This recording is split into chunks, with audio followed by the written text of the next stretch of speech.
নমস্কাৰ, আমি নতুন বস্তু এটা শিকিম। এইটো কৈছে গুণিতক বুলি। তো ইয়াতে আমাৰ কেইটামান বস্তু আছে, গুণিতক আৰু সাধাৰণ গুণিতক। এইখিনি প্ৰথমতে আমি শিকি লওঁ। তো গুণিতক যেনে আমাক এতিয়া মই লিখিছোঁ, এটা উদাহৰণটো চালে বুজি পাবা। 4ৰ 5টা আমি কি লিখিব লাগে? গুণিতক লিখিব লাগে। তো গুণিতক কাক কৈছে?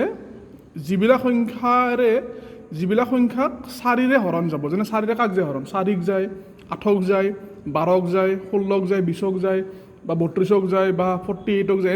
এনেকুৱা সংখ্যাবিলাক হৈছে 4ৰ কি? গুণিতক।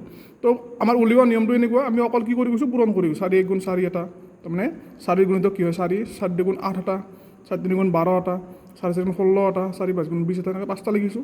অৰ্থাৎ আমি 4ৰে ইয়াত যিমানেৰে পূৰণ কৰিলে যিটো পাম সেইটোৱে হ'ব 4ৰ গুণিতক। ইয়াত আমি 4 পূৰণ 100 লিখিব পাৰোঁ। লিখিলে কিমান হ'ব? 400। তো 400টো কি হ'ব? 4ৰ কি হ'ব? এটা গুণিতক হ'ব। তো এইখিনি হ'ল গুণিতক। আৰু ইয়াৰ পিছতে আছে আমাৰ কি? সাধাৰণ গুণিতক।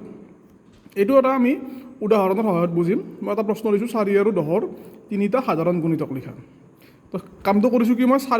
মই কিছুমান গুণিতক মই উলিয়াই লৈছোঁ। কিহলৈ লৈছোঁ উলিয়াই? 4, 5 × 20লৈ। 4, 8, 12, 16, 20। আৰু এনেকৈ 10ৰো মই উলিয়াই লৈছোঁ। 10ৰ গুণিতক কেনেকৈ হ'ব? 10 × 10 হ'ব পাৰে, 10 × কি হ'ব পাৰে? 20 হ'ব পাৰে। এই 20 পোৱাৰ লগে লগে মই ৰখিছোঁ। কিয় ৰখিছোঁ? ইয়াতো 20 আহিছে আৰু ইয়াতো কি আহিছে? এইটো 20 আহিছে। তাৰ আগৰবিলাক কিন্তু মিলা নাই। যেনে 4, 8, 12, 16, বা ইফালে কি আহিছিলে? 10। এইবিলাক আমাৰ কি হোৱা নাছিলে? মিলা নাছিলে। কিন্তু 20টো কি হৈছে? দুটা জেগাত মিলিছে। তাৰমানে এই 20 যে মিলিলে, এইটোৱে হ'ব দুটাৰে কি? এটা সাধাৰণ গুণিতক।